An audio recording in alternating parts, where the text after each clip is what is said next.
You don't help the family. You don't eat with the family.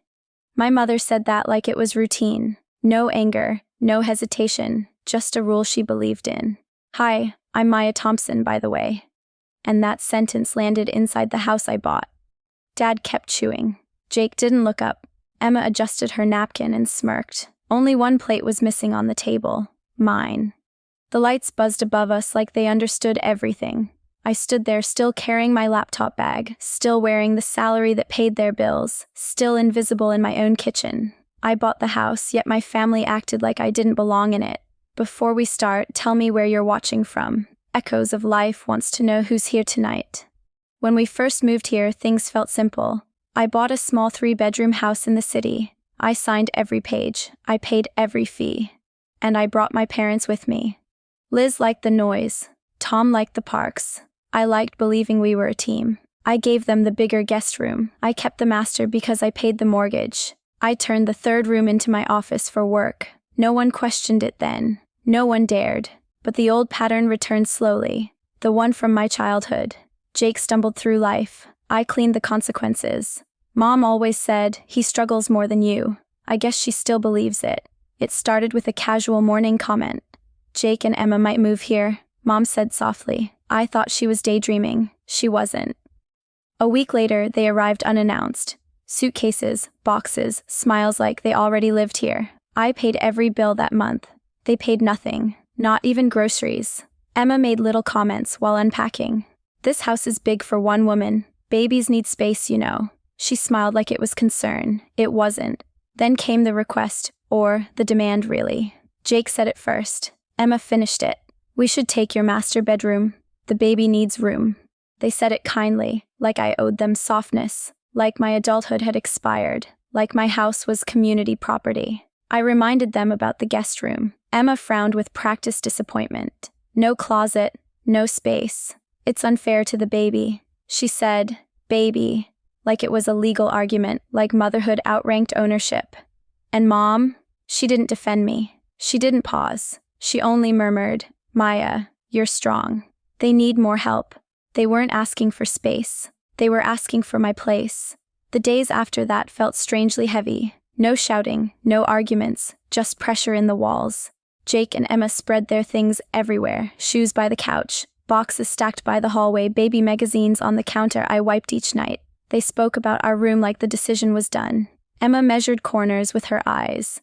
Jake opened cabinets like he owned them. Mom watched softly, approving every move. Dad stayed quiet as always. I kept working in my office. 8 hours at my desk. 12 tabs open. Deadlines calling. Mortgage autopay buzzing my phone. Every number reminded me. This house wasn't free. This peace wasn't free. I bought all of it. Then came the day everything snapped quietly. I had an on-site meeting. Rare for me. I left early. Locked my room behind me. Told myself nothing could happen in a few hours. I was wrong. When I returned, something felt off. The hallway seemed too crowded. My clothes were piled near the wall. My monitor sat unplugged beside them. My heartbeat changed rhythm. I stepped toward my room carefully. The door was open. Emma stood inside, folding my shirts calmly. She didn't jump. She didn't explain. She just smiled lightly. Oh, Maya, I was finishing up. Your mom said we could start moving in. Her voice was soft. Her eyes were certain. My room behind her looked violated. My scent replaced by theirs. My life repacked without permission. I asked quietly, why are you in my room? Emma shrugged. The baby needs space. You understand. Like understanding was obedience. Like empathy meant surrender. I stepped back, pulled out my phone, and called Mom. She answered on the second ring. I didn't wait. Did you tell them they could move into my room? A long silence, then her voice. Well, I thought it made sense. You have the office. You don't use the master much. My fingers went cold, not shaking, just cold. When I hung up, everything felt focused. No yelling, no tears, just clarity. I walked to my office, closed the door, opened my laptop. I searched tenant laws. I printed the deed. I downloaded eviction forms. Page after page slid from the printer. Mortgage statements, utility receipts, grocery totals, all under my name, all proof of what no one respected. By midnight, 2 packets sat on my desk. Jake and Emma, 24 hours. Liz and Tom, 30 days. If nothing changed. I placed a pen beside them. The house was silent, finally honest. If my voice didn't matter, my paperwork would speak for me. If this were your family, what would you do? Comment 1 to keep peace quietly. Comment 2 to ask for proof, even in public. The next evening felt wrong before it began. I opened the fridge after work. It was almost empty. Everything I'd bought 2 days earlier was gone. The freezer looked raided too. Only ice remained. I stood there quietly, counting receipts in my mind. Mom walked in without meeting my eyes. She set 4 plates on the table. 1 for Dad, 1 for Jake, 1 for Emma, 1 for herself. She didn't make mine. I waited, hoping it was an oversight. It wasn't. She sat down slowly and said, "You don't help the family. You don't eat with the family." Her tone was calm, almost rehearsed. Jake smirked. Emma spooned food carefully, like royalty. I closed the fridge gently. No slam, no scene. I walked to my office and opened the drawer. 2 eviction packets waited inside. The paper felt heavier than last night. Maybe naming the truth always weighs something. I carried them back to the dining room. Everyone kept eating. No one paused.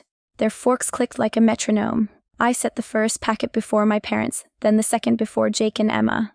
No speech, just paper. Jake froze first. "What the hell is this?" His voice cracked louder than the TV. I answered calmly. "Your notice? You have 24 hours to leave." Emma gasped. Her hand touched her stomach dramatically. "I'm pregnant, Maya." Her voice trembled like a tactic. I didn't flinch. I opened the folder under my arm. Mortgage statements printed in color. 12 months. Every payment under my name, then utility bills, internet, groceries. I placed each sheet on the table.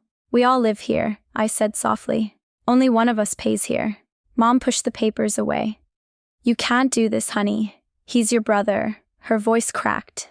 Old loyalty trying to survive new facts. I met her eyes. I already did. The clock started yesterday. Dad looked down at the table. He didn't disagree. He didn't defend her. He just understood. Jake stood fists tight. "You're choosing money over family." I shook my head once. "No, I'm choosing respect over exploitation." Emma started crying. Jake started pacing. Mom whispered Jake's name helplessly. No one spoke to me. The house felt suspended for a moment. Heavy. Exposed. Like every wall finally heard the truth. I stepped back from the table. This is not revenge. This is a boundary. No shouting followed, only silence. Long, sharp, final. They looked at the papers again. Pregnancy couldn't erase them. History couldn't override them. Family couldn't outvote them. They'd counted on my guilt for years. They never counted on my evidence. The house felt unnaturally calm the next morning. No footsteps, no whispers, just quiet air learning new rules. I woke early without meaning to. My mind knew a deadline was coming. 24 hours. Jake and Emma had 24 hours. I made coffee slowly. The kitchen finally felt neutral. My father walked in with tired eyes. He poured his own cup. He rarely did that before. He sat across from me quietly. "They're leaving today," he said softly. No anger, no accusation. Just truth settling between us. A motel for now. They'll figure something out. I nodded once. Compassion flickered, but boundaries held firm. By noon, I heard boxes shifting, closet doors opening, zippers catching fabric. Emma's soft crying traveled down the hallway. Jake muttered curses under his breath. I stayed in my office intentionally. I wasn't avoiding them. I was respecting myself. A firm knock came anyway. I opened the door slowly. Jake stood there, jaw tight. "So, this is it?" he asked bitterly. "You're actually doing this?" I kept my voice level. "I gave you a choice yesterday." He scoffed, shaking his head. "We're family, Maya. Family sacrifices." I met his stare calmly. "I sacrificed for years. You contributed nothing. Respect isn't optional here." He had no comeback. Only anger. Only entitlement losing its grip. He turned away wordlessly. Minutes later, their car started outside. I heard Emma crying again. I didn't chase them. I didn't watch them leave. Some goodbyes are healthier unseen. Evening arrived with a different silence. Not hostile, not heavy, just new. Mom knocked on my door timidly, a gesture she never used before. She sat on my bed nervously. I never meant to hurt you, she whispered. I just thought Jake needed more help. I nodded slowly. Needing help doesn't erase my worth. Mom swallowed hard. I know that now. I opened the folder beside me. The household agreement lay inside. Clear, simple, fair. A small monthly contribution. Respect for my space. No guests without consent. No decisions without discussion. Behind it sat a one-page budget. Their column stayed painfully empty. For once, the numbers defended me. I placed a pen on top gently. This lets us stay a family, I said quietly without turning me into a villain or an ATM. Mom stared at the paper a long time. Her eyes softened, her breath steadied. Finally, she picked up the pen. Dad joined us silently. He read every line carefully. He nodded at each rule. For the first time in years, I felt like an adult in my own home. For once, I wasn't the beautiful daughter. I was the landlord setting terms. The house grew quieter in the weeks that followed. Not tense, not hostile, just finally honest. Mom and Dad moved differently now. They knocked before entering rooms. They asked before inviting anyone over. They cleaned without reminders. Little things, but they mattered. Respect often hides inside small actions. The household agreement stayed on the fridge. Signed, dated, underlined. Dad set up automatic transfers for their part. It wasn't much, but it wasn't nothing. For the first time, I wasn't carrying everyone alone. I still helped them, of course. Rides to appointments, heavy groceries, fixing the TV remote again, but help felt chosen now. Not demanded, not assumed, not the price of being the strong one. Jake texted once, a short message. Can you loan us something? Emma's struggling. Old guilt tried to rise. Old habits tried to whisper, but I answered differently this time. I sent job listings, community programs, $0, full clarity. Some nights I sat in the master bedroom quietly, just breathing, just letting the silence feel earned. I realized I didn't want revenge. I wanted recognition. I wanted adulthood without penalties. I wanted family without sacrifice being automatic. Mom apologized again one evening. No excuses, no tears, just a tired truth. You deserve better boundaries, Maya. I nodded gently. We all did. We weren't perfect after that, but we were honest. And honesty was enough to build something new, something less painful, something real. I didn't lose my family. I lost a version of them that depended on my silence. The version that stayed learned how to respect my no, and strangely, that made us closer. I bought a house for my family, but that day, I finally owned my life. If this touched something familiar, tap like, share it with someone carrying quiet burdens, and subscribe to join us for the next story on Echoes of.